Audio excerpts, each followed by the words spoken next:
अगर आप BCom, BBA, MBA, CA, ACCA, CMA के स्टूडेंट हैं, तो मैं आपसे एक सवाल पूछता हूं। अगर कल आपको पाकिस्तान में या गल्फ कंट्रीज में या यूके में या कनाडा में किसी कंपनी में जॉब मिल जाए, तो क्या आप अकाउंटिंग थ्योरी की मदद से वो जॉब कर पाएंगे? तो जवाब है नहीं। देखिए, यूनिवर्सिटीज आपको अकाउंटिंग जरूर सिखाती हैं, लेकिन कंपनीज में अकाउंटिंग सॉफ्टवेयर में हो रही होती है। और यही वो गैप है जिसकी वजह से अगर ग्रेजुएट इंटरव्यू क्लियर कर भी लें, जब बारी आती है प्रैक्टिकल काम की, प्रैक्टिकल जॉब की, तो ये लोग वहां पे स्ट्रगल करते हैं। आज की वीडियो में मैं आपको सिर्फ अकाउंटिंग सॉफ्टवेयर्स के नाम नहीं बताऊंगा, मैं आपको एक कंप्लीट रोड मैप दूंगा कि किस स्टेज पर आपको क्या सीखना चाहिए, किस सॉफ्टवेयर का यूज किस टाइप की कंपनी में होता है, और अगर आप अपना इंटरनेशनल करियर देखना चाह रहे हैं तो उसका रोड मैप क्या होना चाहिए।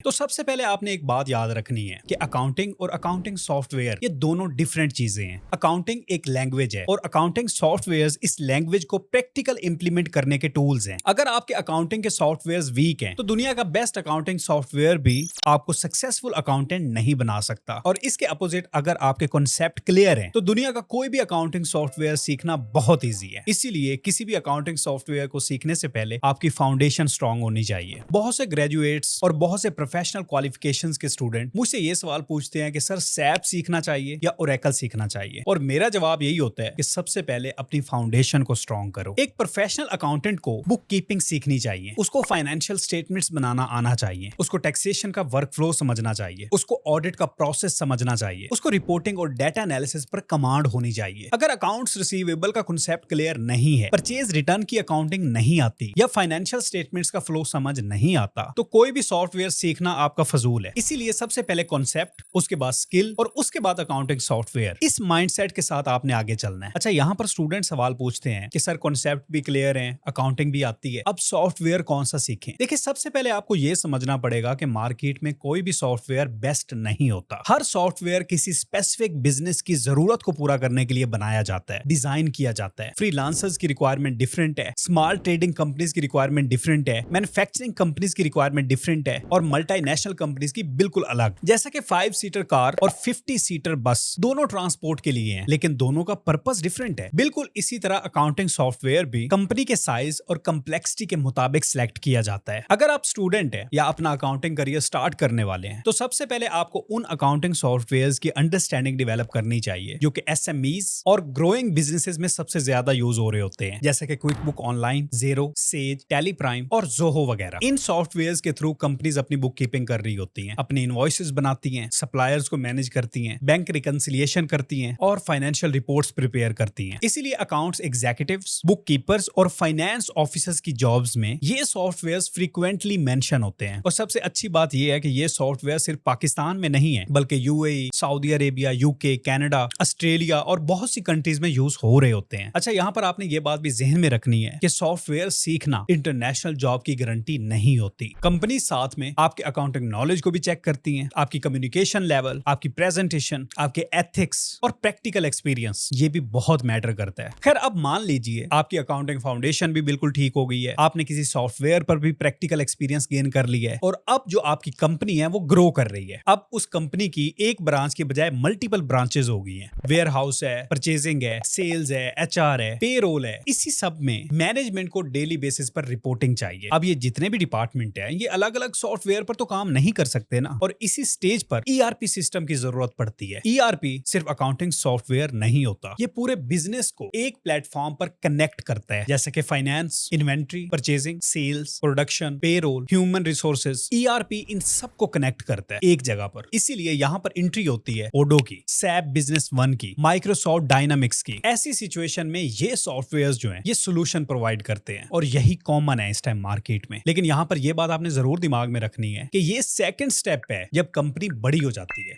खैर, अब बात करते हैं कि कंपनी मजीद बड़ी हो जाए, जैसे कि डिफरेंट सिटीज में काम कर रही है, डिफरेंट कंट्रीज में काम कर रही है, उसकी मल्टीपल लीगल एंटिटीज हैं, मल्टीपल करेंसीज में काम कर रही है और हजारों उसके एम्प्लॉइज हैं, तो यहाँ पर इंटरप्राइज ईआरपी सिस्टम का रोल स्टार्ट हो जाता है। इसीलिए यहाँ पर SAP, HANA, Oracle ERP cloud, Microsoft Dynamics 365 और इंडस्ट्री स्पेसिफिक ईआरपी सिस्टम्स को यूज किया जाता है। अच्छा, यहाँ पर आपने ये बात भी जरूर देखनी है कि जब आप ये सारी चीजें सीख रहे होंगे, तो आपके दिमाग में चल रहा होगा कि यार एम्प्लॉयर इनके बारे में जरूर पूछेगा। नहीं, एम्प्लॉयर कभी भी इस चीज में इंटरेस्टेड नहीं होता कि आपने कौन सा सॉफ्टवेयर सीखा हुआ है। एम्प्लॉयर आप में ये देखता है कि क्या आप बिजनेस प्रोसेस को समझते हैं, यानी procure to pay, order to cash, record to report. अगर आपको ये सब आता है तो एम्प्लॉयर समझ जाता है कि इस बंदे को ये काम सारे आते हैं। इस बंदे को अगर हम हायर करेंगे और कोई भी सॉफ्टवेयर इसके सामने रख देंगे तो ये उनको मैनेज कर लेगा, सीख लेगा। तो इस तरह से आपने अकाउंटिंग सॉफ्टवेयर्स और ईआरपी सिस्टम्स को अपने करियर में, अपने स्किल्स में ऐड करना है। अब अगर आप UAE, Saudi Arabia, UK, Canada, Australia, इन कंट्रीज में जाना चाहते हैं तो उस मार्केट में यूज होने वाले कॉमन अकाउंटिंग सॉफ्टवेयर्स को जरूर देखें। लेकिन मैं फिर बताता चलूं, सिर्फ अकाउंटिंग सॉफ्टवेयर्स पे ध्यान नहीं देना। Accounting standards, reporting, business communication, practical exposure, ये हर कंट्री में इक्वली इंपॉर्टेंट होती हैं। इसके बाद जी आप ये भी सोच रहे होंगे एआई का क्या रोल होगा,